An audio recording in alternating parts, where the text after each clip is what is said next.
할렐루야. 여러분 안녕하십니까? 오늘은 요한의 아들 바요나 시모나 베드로라고 하는 인물에 대해서 말씀을 공부하면서 함께 은혜 받기를 원합니다.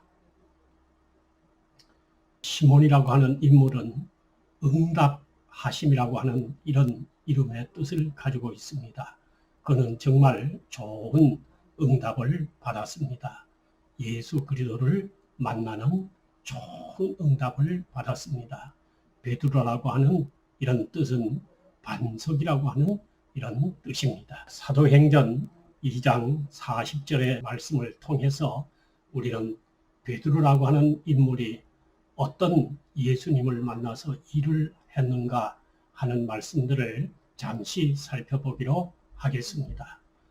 또 여러 말로 확증하며 권하여 이르되 너희가 이 패역한 세대에서 구원을 받으라 하니 그 말을 받은 사람 세례를 받으며 이날에 신도의 수가 3천이나 더하더라 하는 말씀이 나오고 있습니다. 베드로가 한 번 설교를 통해서 3,000명이라고 하는 많은 사람이 세례를 하루아침에 받게 됐다는 말씀입니다. 또 사도행전 5장 14절의 말씀을 보면은 믿고 주께로 나오는 자가 더 많으니 남녀의 큰 무리다. 심지어 병든 사람을 메고 거리에 나가 침대와 요 위에 누이고 베드로가 지나갈 때에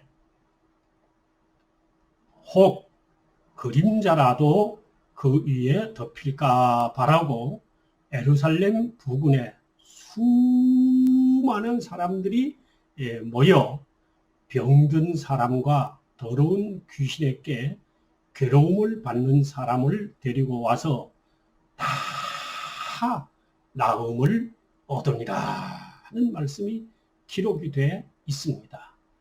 도대체 베드로라고 하는 사람이 어떤 사람이길래 이렇게 엄청난 큰 일을 할 수가 있었겠습니까?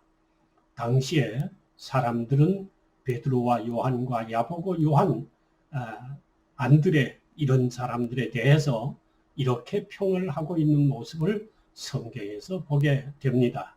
사도행전 4장 13절은 이렇게 소개하고 있습니다. 그들이 베드로와 요한이 담대하게 말함을 보고 그들을 본래 학문 없는 범인으로 알았다 하고 말씀하고 있습니다. 그것을 이상히 여기며 또 전에 예수님과 함께 있던 줄도 알고 하고 소개하고 있습니다. 이 베드로, 요한, 안드레, 야고보 이런 사람들이 바로 도대체 어떤 사람들이었습니까? 학문이 없는 범인들이었었다고 이들은 소개하고 있습니다. 도대체 베드로는 어떤 사람이었길래 이렇게 크고 대단한 사역을 하며 이렇게 크게 쓰임을 받을 수 있었겠습니까?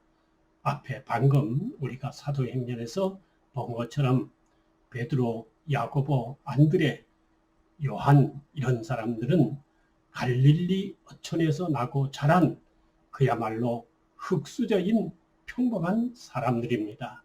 그런데 그들이 어떻게 이렇게 2000년이 지난 지금에도 그들의 인기는 시들어지지 않고 있는 것입니까? 바로 이들이 이처럼 큰 일을 할 수 있고 그 인기가 시들어지지 않는 것은 바로 좋은 만남을 가졌다는 것입니다. 사람의 성공과 실패는 만남에 있다고 하지 않습니까? 좋은 스승을 만나면은 큰 인물이 태어난다고 하는 것입니다. 좋은 친구를 만나면 천리를 동행할 수 있다고 하는 것입니다. 좋은 배우자를 만나게 되면 한평생을 행복하게 살 수 있다고 하는 것입니다. 베드로와 야고보와 요한, 안드레는 예수님이라고 하는 메시아를 만났습니다. 그래서 예수님께서 베드로를 들어 귀하게 쓰신 줄로 믿습니다. 주님은 오늘도 여러분을 들어 이 베드로처럼 귀하게 들어 쓰실 것을 믿습니다. 여러분 기대하시기 바랍니다. 그러면 이 베드로는 어떻게 주님을 만나는가를 성경을 통해서 한번 살펴보기로 하겠습니다. 요한복음 1장 40절의 말씀을 보면은 요한의 말을 듣고 예수를 따르는 두 사람 중 하나인 시몬 베드로의 형제 안드레라. 그가 먼저 자기 형제 시몬을 찾아 말하되 우리가 메시아를 만났다 하고 메시아를 번역하면 그리스도라. 데리고 예수께 오니 예수께서 보시고 이르시되 네가 요한의 아들 시몬이니 장차 게바라 하리라 하시니라. 게바를 번역하면 베드로라 하고 말씀하고 있습니다. 안드레는 요한의 좋은 제자였습니다. 그런데 이 요한이 어느 날 이 제자들에게 예수님을 바라보고 세상 죄를 지고 가는 하나님의 어린 양을 보라 하면서 예수님을 스승으로 이 제자들에게 소개해 주는 것입니다. 그래서 그들이 예수님을 따라가서 보고 예수님이 메시아인 것을 알고 이 안드레가 자기 형인 베드로를 예수님께로 소개를 하는 것입니다. 그랬더니 예수님께서 시몬을 바라보시고 그에게 새로운 이름을 제공해 주는 모습을 보게 됩니다. 네가 시몬이나 이제 이름을 게바라고 해라. 바로 베드로라고 하라고 이름을 고쳐주는 모습을 보게 됩니다. 두 번째 베드로가 예수님을 만난 것은 누가복음 4장 38절의 말씀이 됩니다. 거기서 보면 예수님께서 일어나사 회당에서 나가사 시몬이 집에 들어가시니 시몬의 장모가 중한 열병을 앓고 있는지라 사람들이 그를 위하여 예수께 구하니 예수께서 가까이 서서 열병을 꾸짖으시니 병이 떠나고 여자가 일어나 그들에게 수종드니라 하는 말씀이 기록이 되어 있습니다. 이것이 예수님을 만난 두 번째 교제인 것을 보게 됩니다. 이제부터는 베드로가 예수님께 어떤 교육을 어떻게 받게 되는가 하는 말씀들을 이제 살펴보기로 하겠습니다.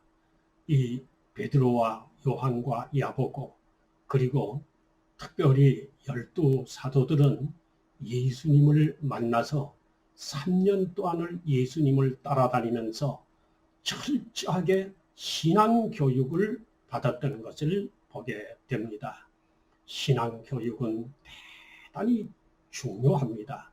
교육이라고 하는 것은 인생을 키워주는 것입니다. 교육은 큰 힘을 가지게 하는 것입니다. 그래서 우리 옛말에는 아는 것이 힘, 배워야 승리한다는 이런 말이 있습니다. 배움이라고 하는 것은 인물을 길러내는 것입니다. 배워야 인물이 자라게 되는 것입니다. 말씀을 배우게 되면 천국이 내 속에 소유가 되는 큰 능력을 키워주는 것입니다. 말씀을 배우십시다.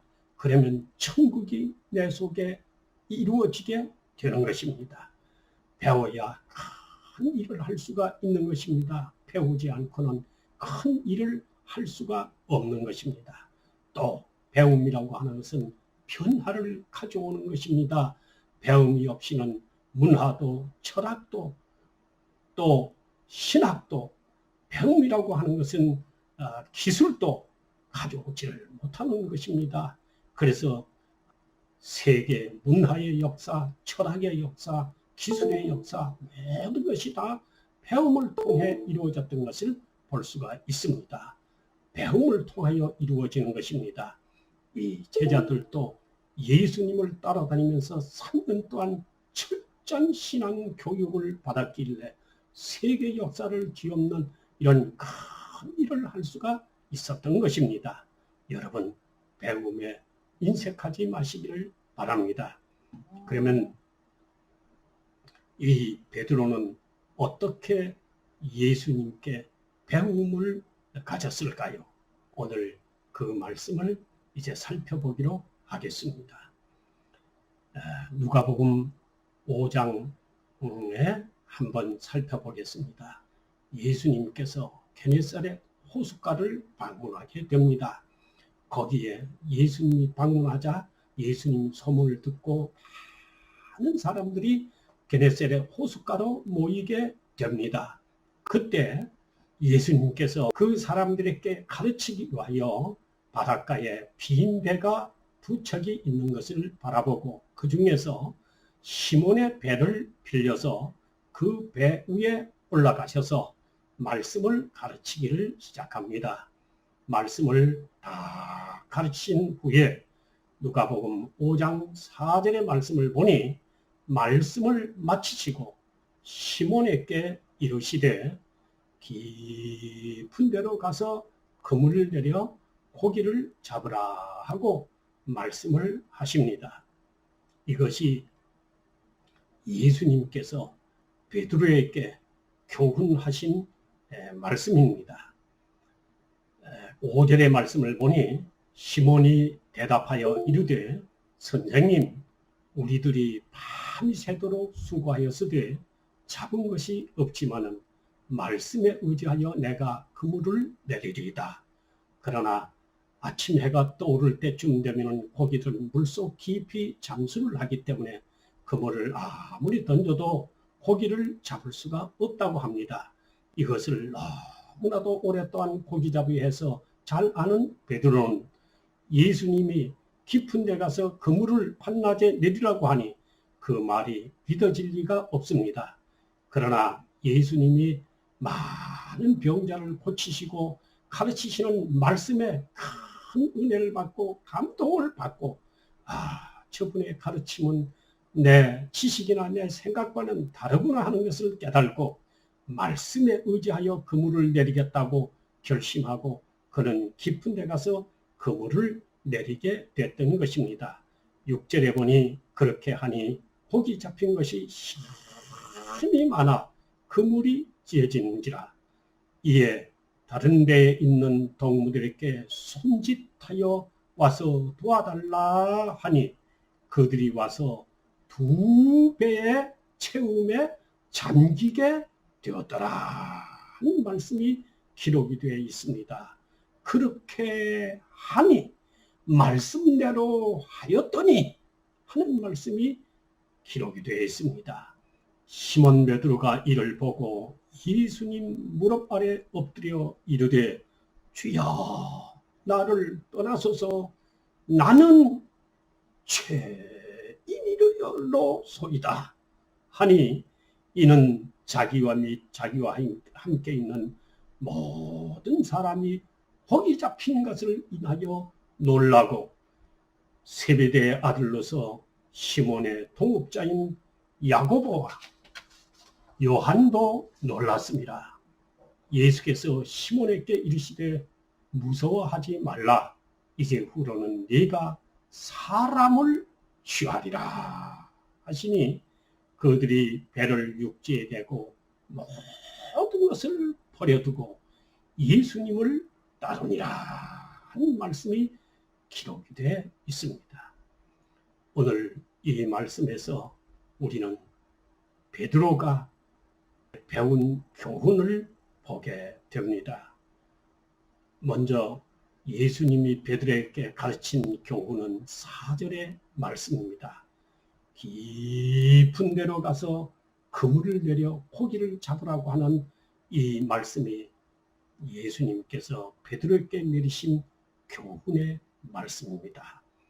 예수님께서 오늘 우리에게도 무엇인가 교훈의 말씀을 주실 말씀이 계신 줄로 압니다.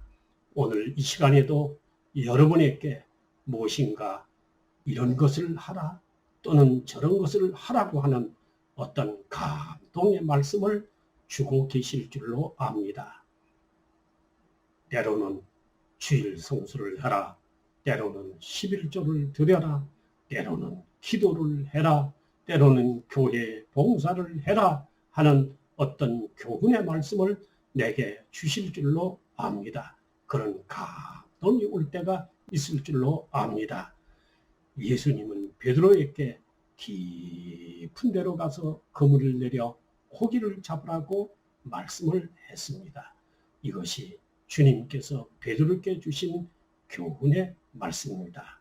베드로는 그 말씀을 듣고 그 말씀대로 하였더니 바로 이런 역사가 일어났습니다. 5절의 말씀을 보니 말씀에 의지하여 내가 그물을 내리리이다. 이것이 베드로가 예수님의 말씀을 듣고 그대로 실천을 했다는 말씀입니다. 여러분, 우리도 성령의 감동이 온다거나 또는 말씀을 듣다가 내 마음에 뭔가 감동이 온다거나 깨달음이 온다거나 은혜가 되면 그 말씀 따라 순종하십시다. 신앙에는 순종보다 더 큰 은혜와 믿음이 없는 것입니다. 8절의 말씀을 보니 이 베드로는 말씀대로 하였더니 어떤 은혜를 받게 됩니까? 영안이 열려지게 되는 것을 보게 됩니다. 8절에 보니 먼저 그는 예수님을 주여 나를 떠나소서 하는 예수님을 주여라고 고백하는 그런 큰 은혜를 받게 되는 것을 보게 됩니다. 은혜 중에 최고의 은혜는 예수님이 주라고 고백하는 그 은혜가 최고의 은혜인 것입니다. 예수님이 나의 주로 아는 깨달아지는 그 은혜가 최고의 은혜인 것입니다. 그 은혜는 인간의 지식으로 또는 누구의 가르침으로 알아지는 것이 아닙니다. 고린도전서 12장 3절의 말씀을 보니 성령이 아니고는 예수님을 주라고 고백할 사람이 없다고 하였습니다. 바로 베드로는 하나님 말씀대로 순종하였더니 성령께서 베드로로 하여금 예수님이 주로 깨달아지도록 감동을 주셨던 것입니다. 또 베드로는 나는 죄인으로소이다 하고 자기 자신이 죄인임을 깨닫게 됐다는 것입니다. 우리가 마태복음 3장 6절에도 보니 많은 사람들이 요단강에 나와서 자기 죄를 자복하고 그리고 세례를 받더라고 하였습니다. 여러분, 자기 죄를 자백하지 아니하면 하나님의 은혜를 받을 수가 없습니다. 우리는 우리 자신의 죄를 자백하십시다. 그래야 하나님의 은혜가 내 마음속으로 들어오는 것입니다. 내가 죄인임을 깨달지를 못하면 예수님이 나의 주로 고백하고 예수님을 받아들일 수 있는 마음의 문이 열려지지를 않는 것입니다.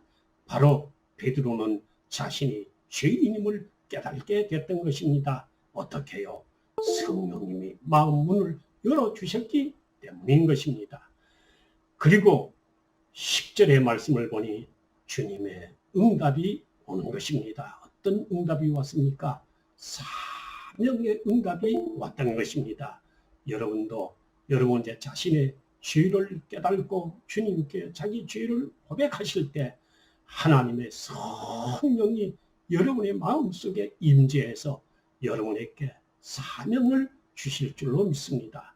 이제 후로는 내가 사람을 취하게 되리라 하고 베드로에게 바로 전도하는 사명자, 사도로서의 사명을 주셨던 것을 보게 됩니다.